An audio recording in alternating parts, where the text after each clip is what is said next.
જય સોમનાથ, જય ગુજરાત. ફરી વખત સ્વાગત છે આપનું આ નવા લેક્ચરમાં. આ લેક્ચરમાં જોઈશું આપણે સામાન્ય વીમા કંપનીના હિસાબો, જેમાં દાખલો ગણવા માટેનું મહેસૂલી ખાતું અને તેના લગતા પરિશિષ્ટોના નમૂનાની સમજૂતી અને જરૂરી ગણતરીઓ કરી મહેસૂલી ખાતામાં કેવી રીતે દર્શાવવી.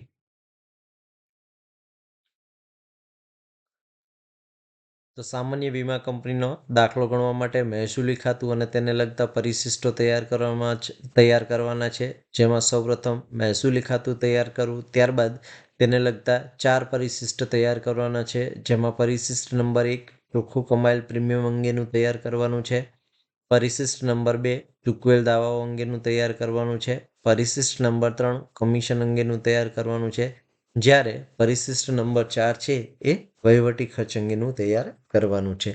તો આ પ્રકારના 4 પરિશિષ્ટો અને મહેસૂલી ખાતું તૈયાર કરવાનું છે. તો સૌપ્રથમ આપણે મહેસૂલી ખાતું તૈયાર કરીશું અને ત્યારબાદ પરિશિષ્ટના નમૂના તૈયાર કરીશું અને ત્યારબાદ તેમાં આવતી વિગતો જોઈશું.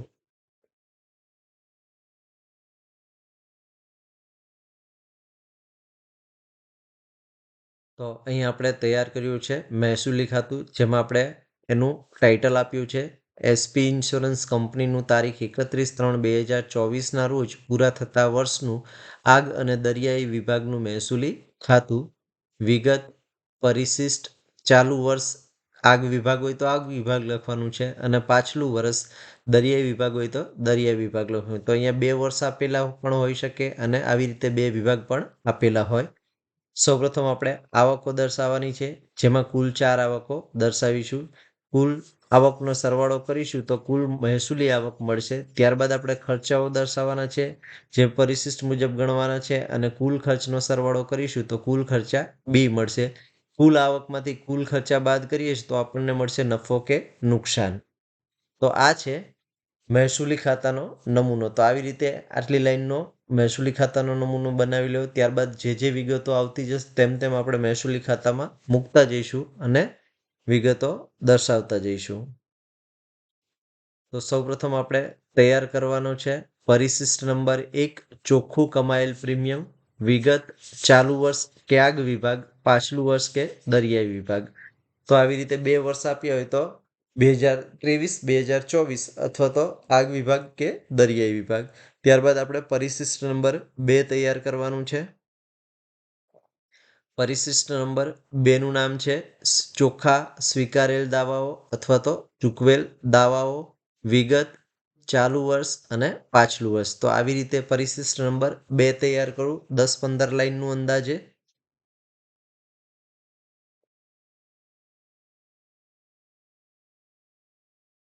ત્યારબાદ તૈયાર કરવાનું છે પરિશિષ્ટ નંબર 3. તો હેડિંગ આપવાનું પરિશિષ્ટ 3 કમિશન. વિગત, આગ વિભાગ અને દરિયાઈ વિભાગ અથવા તો ચાલુ વર્ષ અને પાછલું વર્ષ. તો 7 થી 8 લાઈનનું આવી રીતે તૈયાર કરી લેવું.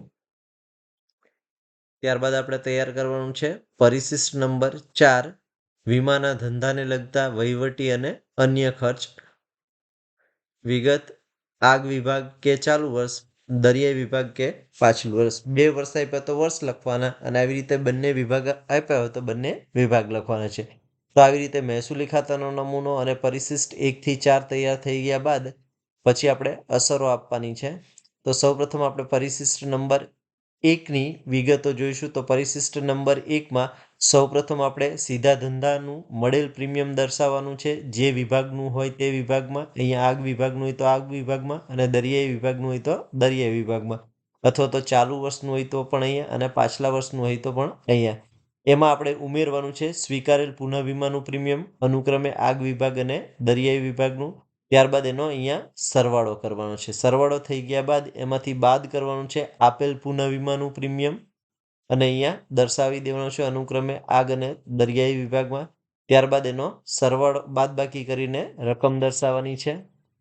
ત્યારબાદ એમાંથી બાદ કરવાનું છે ગયા વર્ષનું મળવાનું બાકી. તો અહીંયા અનુક્રમે આગ અને દરિયાઈ વિભાગમાં દર્શાવી દઈશું. ત્યારબાદ એની બાદબાકી કરી અને જે રકમ આવે એ આપણે અહીંયા દર્શાવીશું. એમાં ઉમેરીશું ચાલુ વર્ષનું મળવાનું બાકી. તો અહીંયા જે રકમ આવે એમાં આપણે ઉમેરી દેવાનું છે મળવાનું બાકી અને જે રકમ મળશે એ મળશે ચોખ્ખું મળેલ પ્રીમિયમ.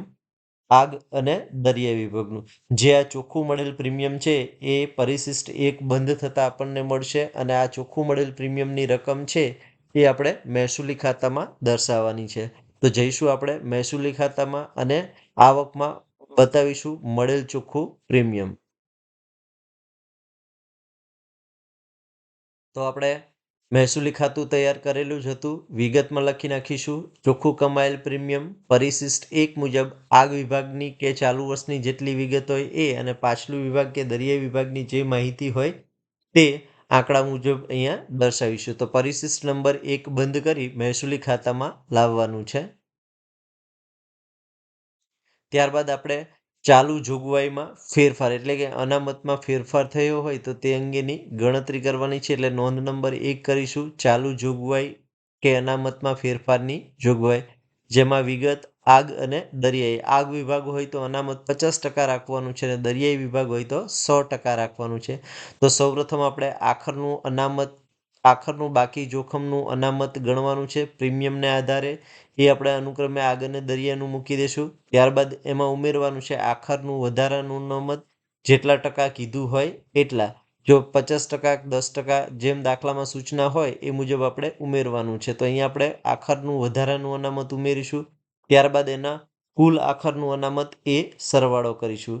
ત્યારબાદ શરૂનું અનામત દાખલામાં આપ્યું હશે તો શરૂનું અનામત બાકી જોખમ સામેનું અનુક્રમે આગ અને દરિયાઈનું દર્શાવી દઈશું. એમાં ઉમેરીશું શરૂનું વધારાનું અનામત જે આપ્યું હોય એ મુજબ. ત્યારબાદ શરૂના અનામતનો સરવાળો કરીશું એટલે મળશે બી. હવે આખરનું અનામત અને શરૂના અનામતનો તફાવત શોધવાનો છે. એટલે જોગવાઈમાં વધારો કે ઘટાડો થશે. જો જોગવાઈમાં વધારો થયો હોય તો માઇનસ દર્શાવવાનું છે પત્રકમાં અને ઘટાડો થયું હોય તો પ્લસ દર્શાવવાનું છે. એટલે નોંધ નંબર 1 કરવાની છે ચાલુ જોગવાઈ કે અનામતમાં ફેરફાર અને આની રકમ છે એ આપણે પરિશિષ્ટ મહેસૂલી ખાતામાં દર્શાવવાની છે.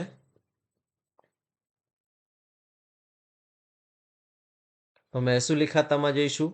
આવકમાં લખીશું ચાલુ જોગવાઈમાં ફેરફાર.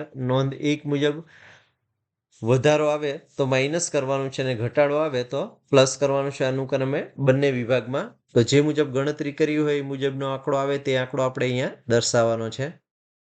ત્યારબાદ આપણે દર્શાવવાનું છે વ્યાજ અને ડિવિડન્ડની ગણતરી કરવાની છે. તો નોંધ નંબર 2 કરીશું કરવેરા બાદની વ્યાજ અને ડિવિડન્ડની ગણતરી. વિગત આગ અને દરિયાઈ 2 વિભાગ હોય તો ડિવિડન્ડની રકમ અનુક્રમે બંનેની મૂકી દઈશું.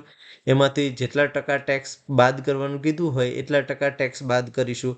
અથવા તો ટેક્સની જે રકમ આપી હોય એ ટેક્સની રકમ મૂકીશું અને ડિવિડન્ડમાંથી ટેક્સની રકમ બાદ કરતાં જે ડિવિડન્ડ મળે કરવેરા બાદનું એ આપણે આવક તરીકે મહેસૂલી ખાતામાં આવકમાં દર્શાવવાનું છે.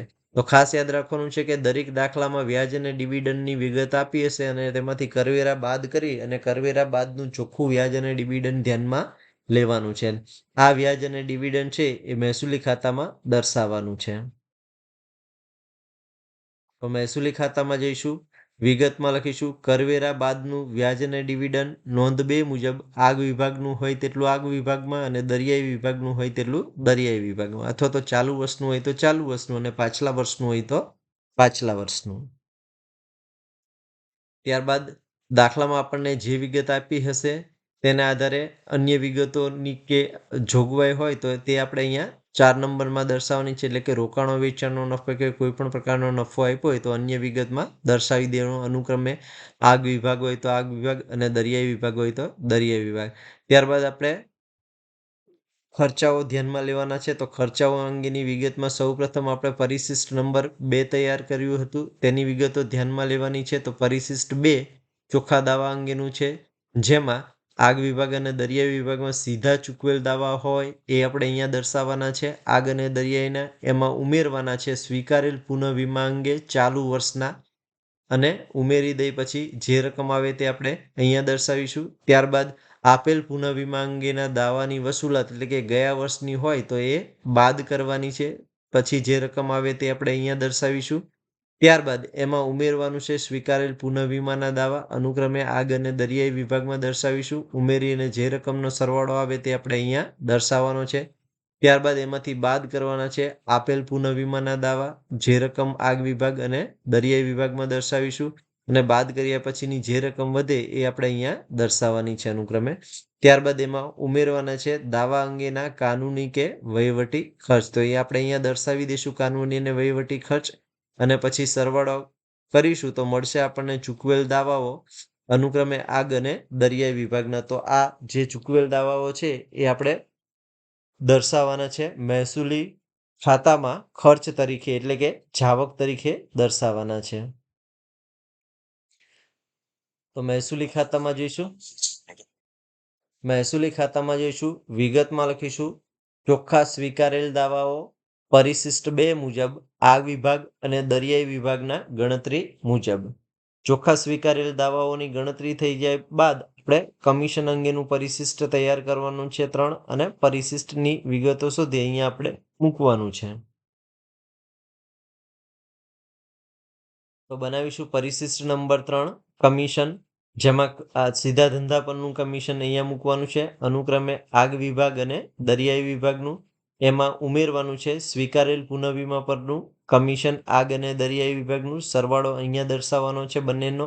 ત્યારબાદ એમાંથી બાદ કરવાનું છે આપેલ પુનઃવીમા પર કમિશન. અહીંયા બંને આગ અને દરિયાઈ વિભાગનું દર્શાવવાનું છે, અને બાદ થઈ ગયા બાદ જે રકમ મળશે એ કુલ કમિશન મળશે અનુક્રમે આગ અને દરિયાઈ વિભાગનું, જે આપણે મહેસૂલી ખાતાના પત્રકમાં ખર્ચ તરીકે દર્શાવવાનું છે. તો મહેસૂલી ખાતામાં જઈશું અને કુલ કમિશન દર્શાવીશું પરિશિષ્ટ નંબર 3 મુજબ.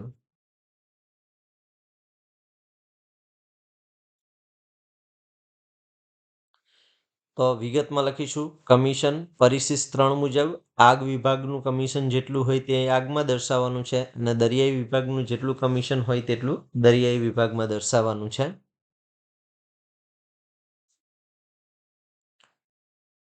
ત્યારબાદ આપણે વહીવટી ખર્ચા અને અન્ય ખર્ચ ધ્યાનમાં લેવાના છે. પરિશિષ્ટ બનાવ્યું છે જેમાં આપણે કર્મચારીનું મહેનતાણું અનુક્રમે આગ વિભાગ અને દરિયાઈ વિભાગનું દર્શાવવાનું છે. ત્યારબાદ સંચાલકીય મહેનતાણું આપ્યું હોય તો તે બંને વિભાગનું અનુક્રમે દર્શાવવાનું છે. સફર વાહન અને વાહન ચલાવવાના ખર્ચા આપ્યા હોય તો એ પણ વહીવટી અને અન્ય ખર્ચની અંદર દર્શાવવાના છે પરિશિષ્ટ 4માં અનુક્રમે આગ અને દરિયાઈ વિભાગના. ત્યારબાદ ભાડું અને વેરા દર્શાવવાના છે અનુક્રમે આગ અને વેરાના. સમારકામ અને નિભાવ ખર્ચ અનુક્રમે આગ અને દરિયાઈ વિભાગના. સ્ટેશનરી અને છપામણી ખર્ચ અનુક્રમે આગ અને દરિયાઈ વિભાગના. સંદેશા વ્યવહારને લગતા ખર્ચાઓ અનુક્રમે આગ વિભાગ અને દરિયાઈ વિભાગના. ત્યારબાદ કાયદાકીય અને વ્યવસાયિક ખર્ચા અનુક્રમે આગ વિભાગ અને દરિયાઈ વિભાગના. મેડિકલ ફી અનુક્રમે આગ વિભાગ અને દરિયાઈ વિભાગની દર્શાવવાની છે. જાહેરાત અને પબ્લિસિટી ખર્ચ હોય તો તે પણ અનુક્રમે આગ અને દરિયાઈ વિભાગની દર્શાવવાની છે. વ્યાજ અને બેંકને લગતો ચાર્જ હોય તો એ પણ આપણે અનુક્રમે આગ અને દરિયાઈ વિભાગમાં દર્શાવવાનું છે. ઘસારો આપેલ હોય તો તે પણ આપણે આગ અને દર્શાવવાનું છે. ઓડિટરની ફી અને ખર્ચા હોય તો એ પણ દર્શાવવાના છે, અને અન્ય વિગત હોય તો એ પણ અહીંયા દર્શાવવાની છે, જેમાં ઘાલખાદ ઘસારો વગેરે વિગતોનો સમાવેશ થાય છે, અથવા તો કોઈ પણ પ્રકારનું ફર્નિચર વેચ્યું હોય તો એની ખોટ. આમ બંને વિભાગના કુલ ખર્ચનો સરવાળો કરશો તો મળશે કુલ વહીવટી ખર્ચા, જે આપણે પરિશિષ્ટ 4 બંધ કરી મહેસૂલી ખાતાના પત્રકમાં લઈ જવાનું છે.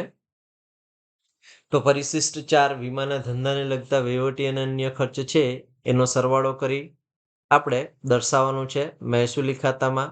તો વિગતમાં લખીશું વહીવટી ખર્ચ નોંધ 4 મુજબ. વહીવટી ખર્ચ પરિશિષ્ટ નંબર 4 મુજબ અનુક્રમે આગ વિભાગ અને દરિયાઈ વિભાગમાં.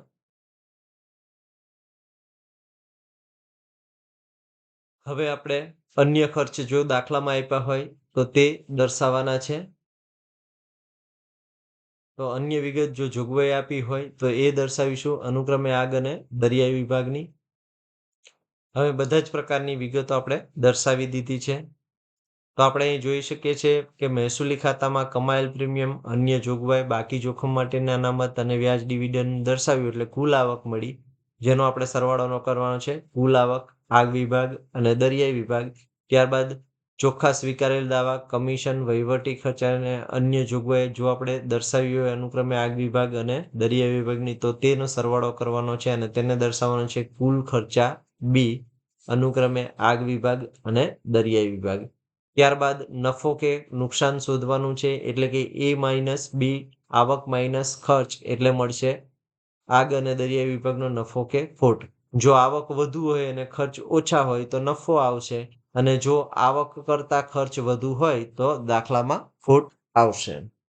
તો આ થઈ ગયો મહેસૂલી ખાતાનો નમૂનાની સમજૂતી અને તેને લગતા પરિશિષ્ટોની નમૂનાની સમજૂતી અને તેને લગતી જરૂરી ગણતરીઓ.